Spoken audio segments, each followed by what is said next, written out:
UP और उत्तराखंड की खबरों के लिए एबीपी गंगा को सब्सक्राइब करें और बेल आइकन दबाएं।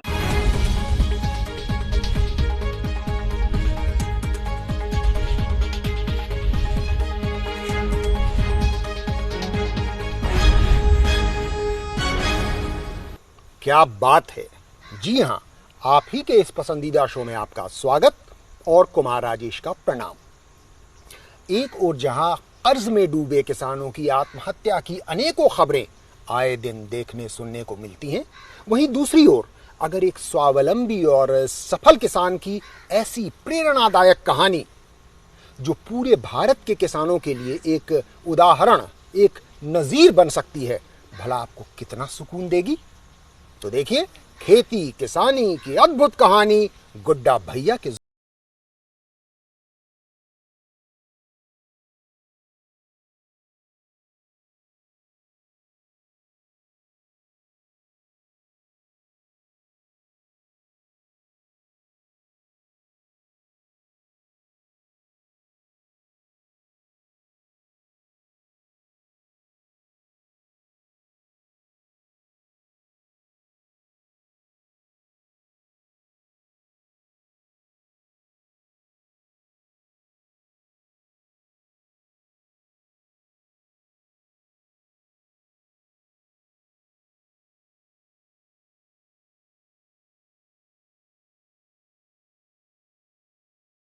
इन दोनों का बड़ा हाथ रहा। तो इससे क्या हुआ कि हमें सच्चाई समझ में आने लगी कि भाई हम रोटी खाते हैं, रुपया नहीं खा सकते, और रोटी जहरीली हो गई है, तो क्या किया जाए।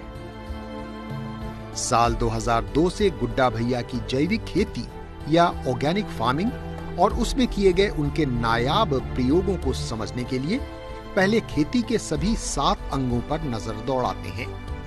बीज जो जैविक हो, फिर जुताई, तब बोआई, फिर निराई, सबसे महत्वपूर्ण सिंचाई, फसल तैयार होने पर कटाई और अंत में मड़ाई। गुड्डा भैया के इस जैविक खेती से गाय, गोधन या पशुधन का काफी नजदीकी संबंध है। बिना गाय के धरती को उपजाऊ नहीं किया जा सकता। गाय पालेंगे तो बैल पैदा होंगे। अभी सबसे बड़ी समस्या देश में आवारा पशुओं की है, तो हमने सोचा कि इन पशुओं को अगर टेक्नोलॉजी से लिंक करते हैं, बैल चालित ट्रैक्टर, बैल चालित पंप, बैल चालित थ्रेशर, बैल चालित ढुलाई, और बैल को जो खिलाया वही खाद, लागत मुक्त आत्मनिर्भर खेती। स्थानीय कृषि विभाग यानी सरकारी तंत्र भी इनका लोहा मानती है। मेरा खुद का अनुभव है, क्योंकि मैं यहाँ पालेकर सर के साथ भी आ चुका हूँ एक बार, तो ऐसा लगता है कि किसानों के बीच में जाइए तो हर ब्लॉक में कोई न कोई किसान खड़ा होकर कहता है कि नहीं मैं वहाँ गया हूँ और मुझे उससे बहुत लाभ मिला है। पालेकर सर अर्थात जीरो बजट नेचुरल फार्मिंग या ZBNF के जनक, इससे जुड़ी कई पुस्तकों के लेखक और पद्मश्री से सम्मानित जाने माने भारतीय कृषि वैज्ञानिक सुभाष पालेकर, स्वयं पालेकर जी भी यहाँ इस विकल्प फार्म में आकर गुड्डा भैया की पीठ थपथपा चुके हैं। बैल हल चलाते हैं, हल जोतते हैं, ये तो हम सभी जानते हैं, लेकिन क्या बैल ट्रैक्टर भी चलाते हैं? Have you ever seen an oxen driven tractor? At least I hadn't seen one till today. कम से कम मैंने तो अब तक, आज तक ऐसा नहीं देखा था। तो आइए जानते हैं, देखते हैं क्या है ये बैल चालित ट्रैक्टर और आखिर कैसे इससे हो रहा है किसानों और पर्यावरण दोनों का भला। चलो चलो चलो चलो चल भाई। बिल्कुल जस्ट लाइक ट्रैक्टर बनाया है, और इसमें जो है बैल को कोई दिक्कत नहीं होती है, बढ़िया चलते हैं। और मतलब ये अभी जो मुझे लगता है कि ये ट्रैक्टर के बराबर तो काम कर ही रहा है। जहां ट्रैक्टर खरीदने से लाखों लाख रुपयों के कर्ज में डूबकर असहाय हो जाना कई किसानों की आत्महत्या की एक प्रमुख वजह है, वहीं काम यानी जुताई के मामले में यह किफायती बैल चालित ट्रैक्टर महंगे डीजल चालित ट्रैक्टर को टक्कर दे रहा है। देखिए 5 फार का हल चल रहा है, ट्रैक्टर 9 फार का हल चलाता है, ये 5 फार का चला रहा है। 1 घंटे में 1 बीघा की जुताई हो जाती है इससे। बैल चालित ट्रैक्टर के साथ साथ देसी बीज का इस्तेमाल भी जैविक खेती की एक खास बात है। हाइब्रिड या कृत्रिम बीज फसल देकर नपुंसक हो जाते हैं, जिससे उन्हें हर साल बाजार से खरीदना पड़ता है। महंगे होने के कारण इससे किसानों पर अतिरिक्त बोझ तो पड़ता ही है। भले ही खेती में आपकी रुचि हरगिज न हो, पर इस आंकड़े को सुनकर आप जरूर चौंक जाएंगे, मेरी तरह। एक आम किसान जब अपनी बुआई करता है, पारंपरिक रूप से आमतौर पर जैसा किया जाता है, तब 1 एकड़ गेहूं की बुआई में आमतौर पर बीज की यानी बीहन की खपत होती है 70 से 80 किलो। लेकिन गुड्डा भैया की पहल पर यह काम मात्र 10 किलो में हो जाता है, और वो भी बेहतर पैदावार के साथ। देखिए कैसे।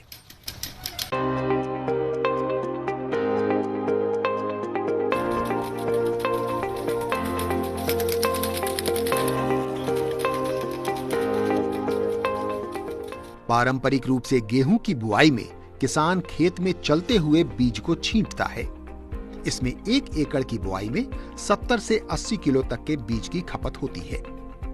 यह है गुड्डा भैया द्वारा इजाद किया गया कमाल का बुआई यंत्र, जिससे 1 एकड़ में बीज की खपत 70-80 किलो से घटकर मात्र 10 किलो रह जाती है, वह भी बम्पर पैदावार के साथ। देखिए, सीधी विधि से बीज कम लगते हैं और किसान सीधी विधि से बोना चाहते हैं, मगर उनके पास कोई मशीन नहीं थी ऐसी। तो हम लोगों ने एक मैकेनिकल मशीन ऐसी बनाई जो 1-1, 2-2 बीज गिराती है और निश्चित दूरी पे गिराती है, और इससे वो पूरा खेत ग्रिड पैटर्न पे बिल्कुल बुआई होती है और बीज बहुत कम लगते हैं। श्री विधि अर्थात स्पेशल राइस इंटेंसिफिकेशन विधि, जिसका मतलब हुआ धान के अंकुरित पौधों को सीधी पंक्तियों में निश्चित दूरी पर ही रोपा जाना। यह बुआई यंत्र इसी श्री विधि का इस्तेमाल गेहूं की बुआई में भी करता है, जिससे गेहूं के बीज भी सीधी पंक्ति में ही निश्चित दूरी पर डाले जाते हैं। नतीजा यह कि बीज की खपत काफी कम और पैदावार काफी बेहतर। अब अगर बुआई सीधी पंक्ति में होगी तो किन्हीं भी 2 पंक्तियों के बीच आसानी से निराई करने के लिए गुड्डा भैया ने यह निराई मशीन भी बनाई है। इस निराई यंत्र से चाहे गेहूं हो या धान, फसल के बीच उग आए अनचाहे खरपतवार की सफाई या निराई आसानी से हो जाती है। निराई दरअसल जनरली किसान खुरपी से करते थे, बैठ के खुरपी से करनी पड़ती थी, उसमें समय और मेहनत बहुत ज्यादा लगती थी। तो चूंकि हम अपने सीडर से पंक्तिवार बुआई कर देते हैं, तो पंक्तियों के बीच में जो खरपतवार है उसमें हमारा वीडर चल जाता है। जैसा कि आप देख सकते हैं, बहुत ही आसानी से काम हो जाता है, खड़े खड़े हो जाता है और 10 गुना तेजी से हो जाता है। तो एक किसान लगभग 1 बीघा अकेले कर देता है, जो कि पहले असंभव जैसी चीज लगती है, निराई। हाल तक खेती में असंभव से लगने वाले कई बातों को संभव होते हुए देखने का गवाह बन रहा है गुड्डा भैया का यह विकल्प फार्म। बैल चालित ट्रैक्टर से आप जितना चौंके थे, शायद आप उतना ही चौंकेंगे इस बैल चालित पंप के बारे में जानकर। जी हां, अब तक सिंचाई हेतु बोरिंग से सीधे पानी निकालने के लिए आपने बिजली से चालित पंप और डीजल पंप के बारे में जरूर देखा सुना होगा। अब यह काम भी बैल ही कर रहे हैं। तो आइए देखते हैं कितना बेहतर है ये बैल चालित पंप।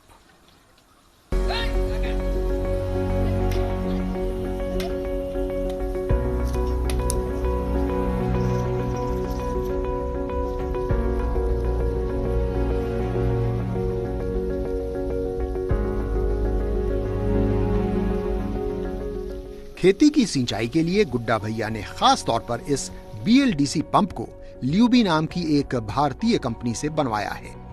BLDC पंप यानी ब्रशलेस डायरेक्ट करंट पंप, जो किसी भी बिजली या डीजल से चलने वाले पंप की तुलना में ऊर्जा के बराबर खपत में 15% ज्यादा ताकत देता है।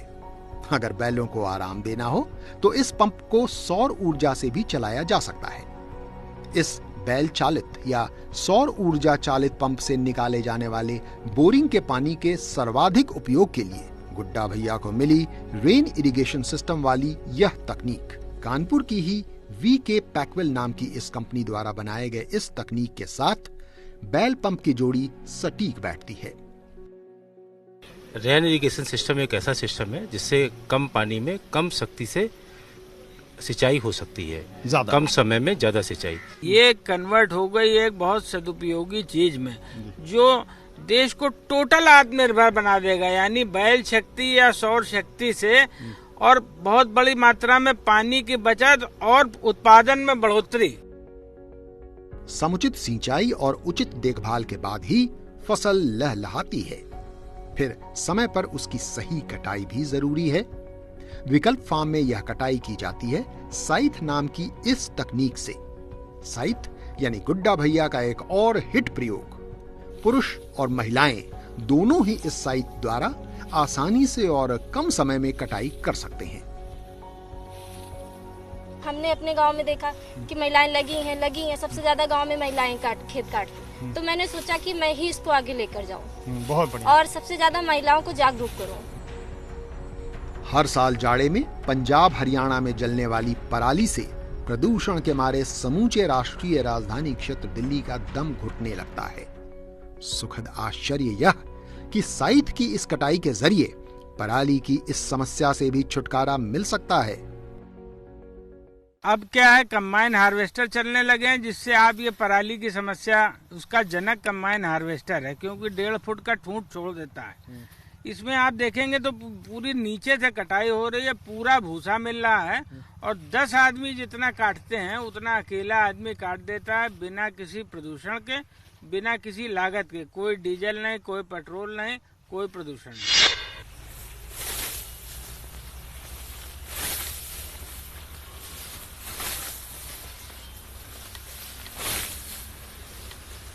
जैसा कि आपने देखा, विकल्प फार्म द्वारा इजाद किए गए इस नायाब तकनीक से कमर तोड़ कटाई का काम भी काफी आसान और कम समय में हो जाएगा। फिलहाल वक्त हो चला है एक छोटे से ब्रेक का। ब्रेक के बाद जब लौटेंगे तो आपको बताएंगे किस तरीके से इन सभी लाभप्रद और उपयोगी तकनीकों द्वारा किसान देश भर में अपनी अपनी फसल को बेहतर तरीके से उपयोग कर सकते हैं, लाभ पा सकते हैं। आप देखते रहिए, क्या बात है। के बाद आपका स्वागत है।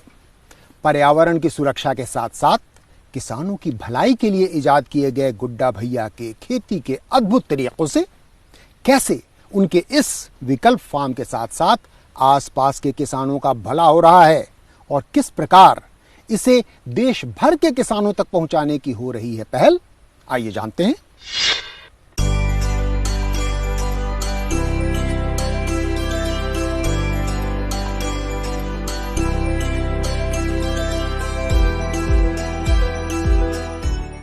गुड्डा भैया के विकल्प फार्म में इस साल बासमती और रामभोग धान की इन दोनों टॉप क्वालिटी फसलें शानदार रही और सबसे ज्यादा खुश तो है इनकी खेती करने वाला यह किसान।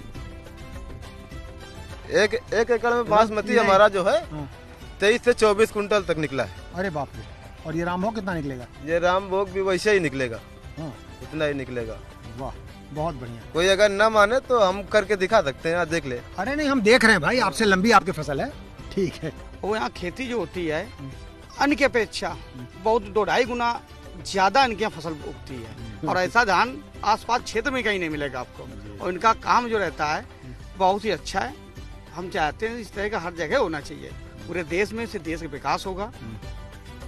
देश के विकास के लिए गुड्डा भैया की जैविक खेती के इस अनूठे प्रयोग को देश भर के किसानों तक पहुंचाने की जरूरत है।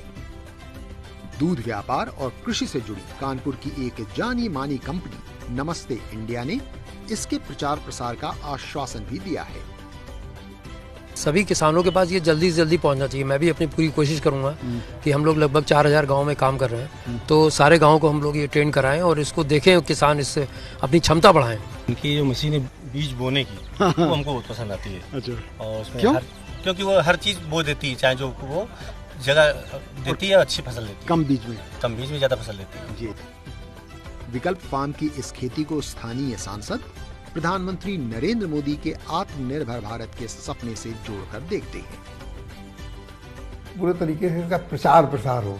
ये लोग जो आदि दूसरे तरफ हो गए हैं तो उसमें थोड़ा समय लगेगा, लेकिन धीरे धीरे अगर हम लोगों में चेतना डालेंगे कि इसके ये फायदे हैं और इसका ये नुकसान है, तो लोग इस फायदे को जैविक खेती की तरफ बढ़ेंगे और निश्चित तौर अपनाएंगे। कहते हैं कि देश खुशहाल तभी होगा जब देश का किसान खुशहाल होगा। गुड्डा भैया की यह अनूठी जैविक खेती भारतीय किसान की खुशी की कुंजी साबित हो सकती है। गुड्डा भैया द्वारा इजाद किए गए खेती के अद्भुत तरीकों के पीछे कितना जानकार, सात्विक और आध्यात्मिक दिमाग काम कर रहा है, आइए कोशिश करते हैं जानने की।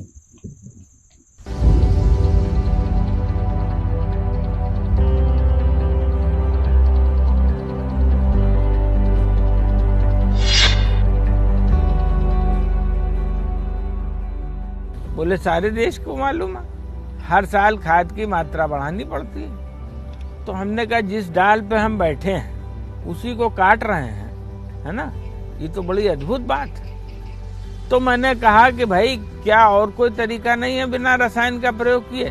बोले साहब गोबर की खाद से तो हो सकती है, लेकिन अब गोबर नहीं है गांव में। क्यों नहीं है? तो पता लगा ट्रैक्टर आ गए, गाय भैंस लोगों ने उसकी डिपेंडेंस खत्म कर दी। तो ये दिमाग में खटका होने लगा कि भाई ये विकास है, गांव में गोबर नहीं है, गांव में दूध जो है वो अमूल डेयरी का बिक रहा है ना, ये तो विकास नहीं है।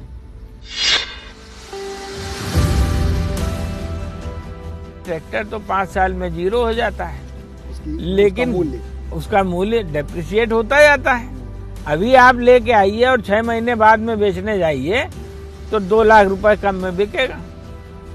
और दूसरी ओर गाय आपने 1 पाली तो 5 साल में 5 हो जाएंगी, ठीक है ना, उसमें वृद्धि हो रही है, किसानों के लिए फायदा है ना।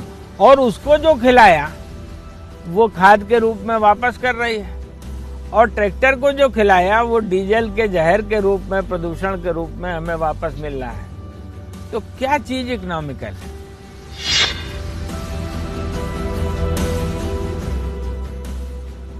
तो ये काली चीज जो है या जो तेल है ये धरती के ताप एब्जॉर्प्शन का काम करता है। तो अब 2 संकट आ रहे हैं, एक तो हम इसको खोद के निकाल रहे हैं, इससे धरती का ताप बढ़ने लगा, और जब हम इसको जला रहे हैं तो वायुमंडल में प्रदूषण बढ़ने लगा। क्यों?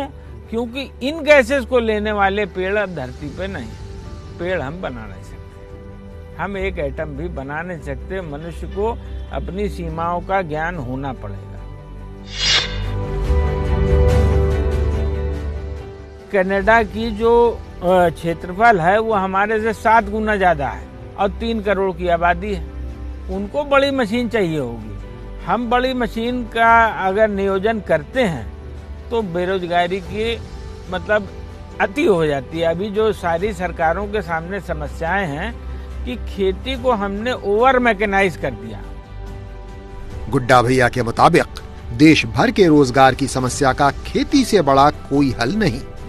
खेती भी जैविक, गोधन या पशुधन पर आधारित। इसी प्रकार की जैविक खेती उनके विकल्प फार्म में बीते 2 दशकों से सफलतापूर्वक हो रही है। गुड्डा भैया के विकल्प फार्म की खेती किसानी की अद्भुत कहानी की बात देख सुनकर आपका दिल भी ये जरूर कह रहा होगा, क्या बात है। जी हाँ, यही है हमारे कार्यक्रम का नाम, क्या बात है। हमें पूरी उम्मीद है कि हमारे इस कार्यक्रम का यह अंक आपको जरूर पसंद आया होगा। ऐसे ही एक और रोचक व प्रेरणादायक अंक के साथ अगले सप्ताह हम पुनः उपस्थित होंगे। तब तक के लिए हमें अनुमति दीजिए। नमस्कार।